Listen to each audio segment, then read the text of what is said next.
Miss Jessie here. I am here in my backyard. It is beautiful outside. All that's missing is you. I wish you were all here with me.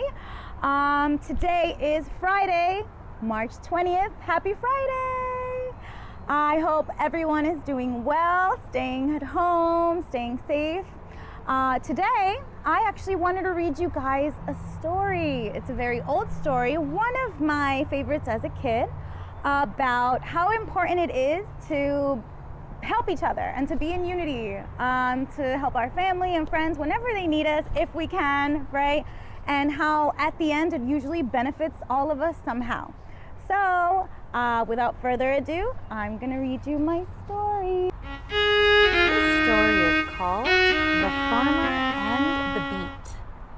A long time ago, there was an old farmer, and he had a garden, and he was so hungry, and he tried his hardest to pull out the big red beet out of the garden, but he couldn't get it out. It was stuck, and he tried his hardest, but he needed help. So he called his friend, the horse. And then the horse came and tried his hardest to help the farmer by pulling on the farmer who was pulling on the red beet, but it was still so stuck. So they needed even more help. So they called their friend, the cow. The cow came to help, and he pulled on the horse who was pulling on the farmer who was pulling on the red beet, but they still couldn't get it out. Even though they tried their hardest, they still needed more help. So then they called the dog. Even the dog came to help them.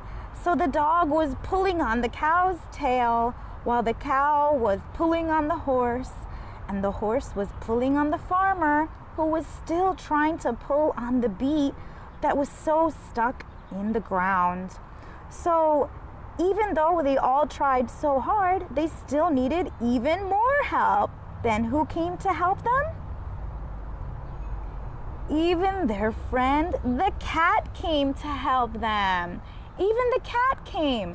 But even though he tried his hardest to pull on the dog, who was pulling on the cow, who was pulling on the horse, who kept pulling on the farmer, they still couldn't pull out the big red beet that was stuck so deep in the ground. So they needed even more help. So they called everyone they could, and they found the mouse. Even the mouse came to help. So the mouse, he tried his hardest as he pulled on the cat's tail, who pulled on the dog, who pulled on the cow, who was pulling on the horse, who was pulling on the farmer, just to get that beet out of the ground. And they almost had it. They were pulling so hard. Then let's see, how many friends did we end up needing? Let's see. We have the farmer, 1, the horse, 2, the cow, number 3, the dog, number 4, the cat, number 5, and even the mouse, number 6. So 6 friends all together. They did their best, and as soon as they were about to give up, pop! The beet, it popped out of the ground, and the farmer fell on top of the horse, who fell on top of the cow, who fell on top of the dog, who fell almost on top of the cat, and even the mouse. They were all so tired and so exhausted, but they finally got the beet out of the ground. So, as you can imagine, after working so hard, they must have been so hungry.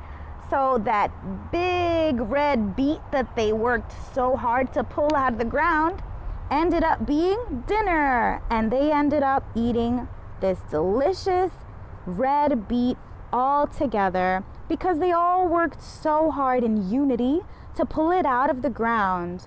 And so the moral of the story is, kids, let's help each other. Even though sometimes we might not want to, it's always good to be a great helper because then we can reap in the benefits. Like eating beets for dinner. Yay! The end. I hope you guys liked my story, The Farmer and the Beet. I actually even had one extra little game for you guys. It's more of a searching game. Now, we're going to see out of all these things on the bottom how many we can find. Here we see the turtle, the fish, the frog, the duck, and a bird, pink bird, right? So, as today's such a lovely day, I wanted to pretend that we were all in this pond together in this lovely weather. So, we're gonna actually start with the turtles. Let me see. How many turtles can you find? If you guys see any turtles, just let me know. I don't see any up here, but if you see, did you guys see the turtles? Now let's see how many turtles are here. Let's see. We've got 1, 2, 3, and 4. 4 turtles. I don't see any other ones. Then we found all the turtles. Now let's see. What's next? How about this lovely little orange fish? Let's look for the orange fish. Where do fish usually stay? In the water, right? They live in the water. So we found them. Now let's count how many fish we see. Ready? Count with me. 1, 2, 3, 4, 5, 6, 7, 8, 9. We found 9 orange fish, orange goldfish in the pond. Now, we found the fish and the turtles. Let's find the frog. If you guys see a frog, let me know. I don't see any frogs over here. Oh, wait a minute. There they are. How many frogs do you see, guys? Let's see. 1, 2, 3. 3 frogs. We found the frogs. Do you guys remember what sound the frog makes? Ribbit, ribbit, right? I'm sure you know. Then, what's next? What about the duck? Let's find how many ducks are in the pond. Let's see. Ah, there they are. Oh my goodness, there's even baby ducks along with the mommy and daddy duck. Now let's count them all together, friends. 1, 2, 3, 4, 5, 6, 7. 7 ducks all together in the pond, along with all our friends, right? Now what's next? We have one left. The bird, the beautiful little pink bird. Now let's see, where do birds usually hang out? Do they hang out in the water? No, right? Where? Oh, there they are. We found them. Now let's count. How many birds do you see? Let's start over here. Ready? 1, 2, 3, 4, 5, and then 6 right on top. 6 beautiful little pink birds hanging out with the squirrels on the tree right next to the flowers, right?